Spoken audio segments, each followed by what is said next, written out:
the recognizable differences between first and second level play for Ohio State against Clemson was once, and this is no knock on Master Teague. J.K. Dobbins was just Superman out there in the first half before he was limping around, and he sets an all-time record at one of the premier running back schools in history for yardage in a season.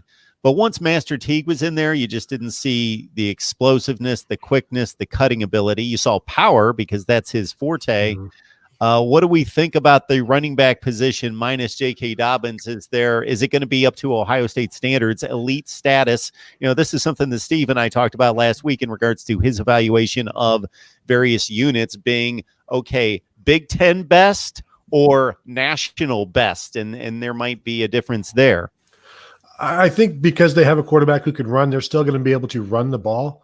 I think a lot of people after watching that championship game, watching the Clemson game, came away thinking differently maybe than they did about Master Teague beforehand, because this was a guy who at one point, maybe like 8, 9, 10 games into the season, was almost on pace for 1,000 yards, thanks in part to his fourth quarter carries when he's facing entire defense. And that's something that Ryan Day said yesterday. This is a guy who built most of his stats against tired defenses and never got an opportunity really to face tough defenses in the first quarter. And really, when you've got J.K. Dobbins, there's not much need to put somebody else in there.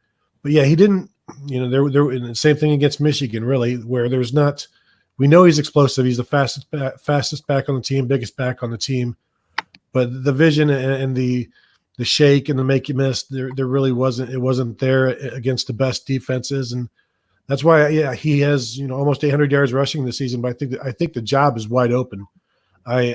He's the best bet to win the job. But Marcus Crowley, we'll see how whether he's good to go this spring after his knee injury. But will it be to Ohio State standards? I don't know. The standards fluctuate. 2018, the running game wasn't to Ohio State standards, and that was J.K. Dobbins. Could it be a 2016 with Mike Weber and Curtis Samuel, something like that, or 2015 with I don't think we'll be on the Ezekiel Elliott, J.K. Dobbins level, but I think there's enough there to get the job done, especially in the Big Ten. Yeah, 2018 J.K. Dobbins was not 2019 J.K. Dobbins or 2017 J.K. Dobbins. So, I think that there's an off season and a maturation process that Master Teague can go through. Having that, the best opportunity to take that job. I mean, nothing has been given to anybody at this point with, a stable of other running backs, Mayan Williams coming in as a true freshman as well. I think Master will end up locking down the job if I just had to put on, my Swami hat and think about it a little bit and make my prediction there. Is he going to? We were spoiled this year with what J.K. Dobbins was able to do. 2,003 yards, all the scores, everything else. I mean, he really came out and was next level at this point. I think that in most seasons he ends up winning the Doak Walker. He ends up going to New York for the Heisman ceremony. He gets a lot more he ends up walking away with more than just the Earl Campbell. What is it? The Earl Campbell, Tyler Rose, who's Whataburger or whatever it is for Texas high school player.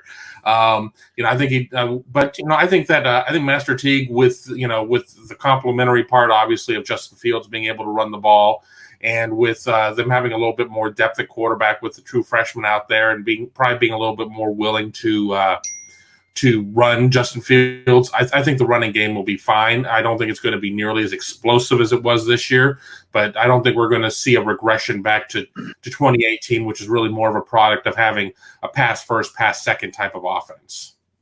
I made a comment that I thought Teague was kind of a plotter, and he's listed here at 5'11", 220, and people corrected me on our site and said, no, he's a 4'4" guy. People even tried to invoke 4'3", and I'm like, guys, I go to the combine. They run like four guys out of 400 people will run a 4'3". So don't come at me with that. He's not that fast. He didn't show that he was that fast, but I think he's got tremendous potential.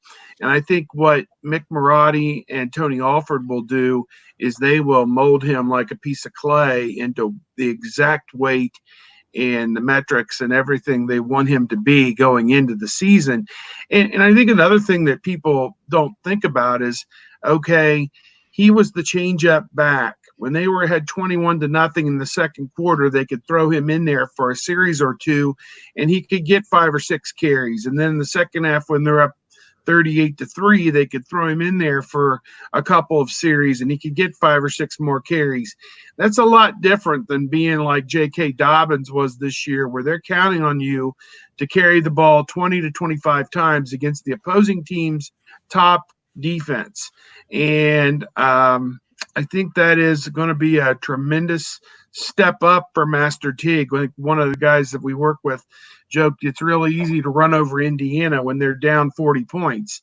And I think about he had over 800 yards, which is impressive for a guy who was the backup. They threw in Marcus Crowley. It looks like he played 7 games, 237 yards, averaged almost 10 yards a carry. That's very impressive for Marcus Crowley in terms of what he was able to do this year. 6'1", 205. And then the other one that played quite a bit was Steel Chambers.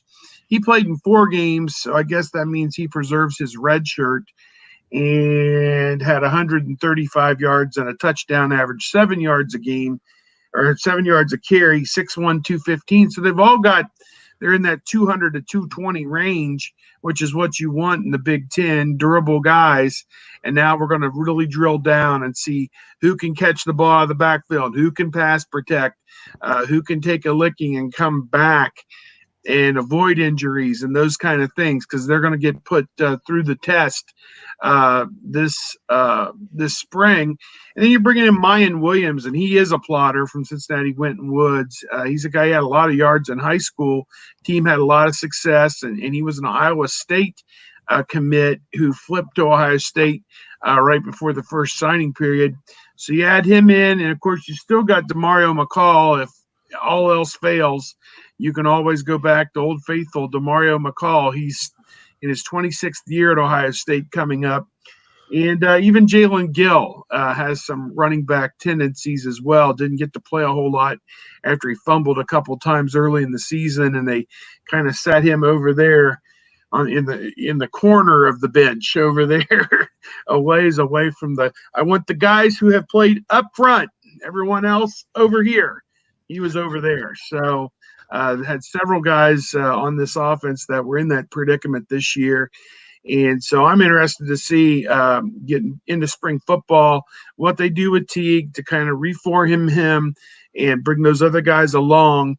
And I think there's plenty there. Jameer Gibbs, outstanding running back out of Georgia, was supposed to visit this weekend. He's still kind of on the aftermarket for the second signing period, but Ohio State canceled his visit. Ryan Day said yesterday he did not envision signing another running back.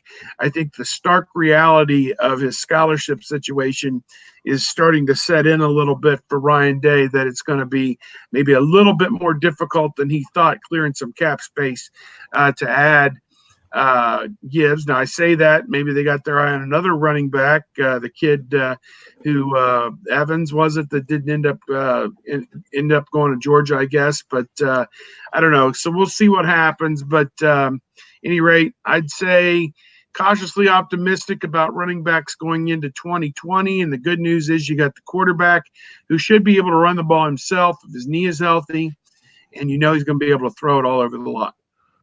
Steve, Indiana won 8 games this year. I thought they earned their way out of punchline category status there. Well, they did. They did. The score of that game was 51-10, though. So yeah, it was. That was maybe their Waterloo that day back in September. After that, I give them credit.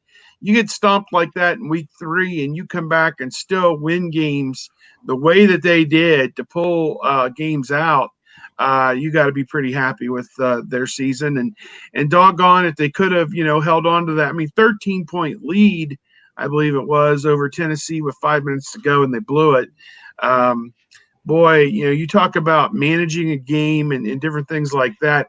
How in God's name do you not have the hands team in there to receive a potential onside kick once Tennessee scored to get that thing down to 6 or whatever it was? So, yeah, I think Tom Allen, he learned some valuable lessons this year, no doubt. They're still not well versed in onside kick defense protection. They're used to executing the onside kick, but they're at Indiana, but they're not used to defending the onside kick.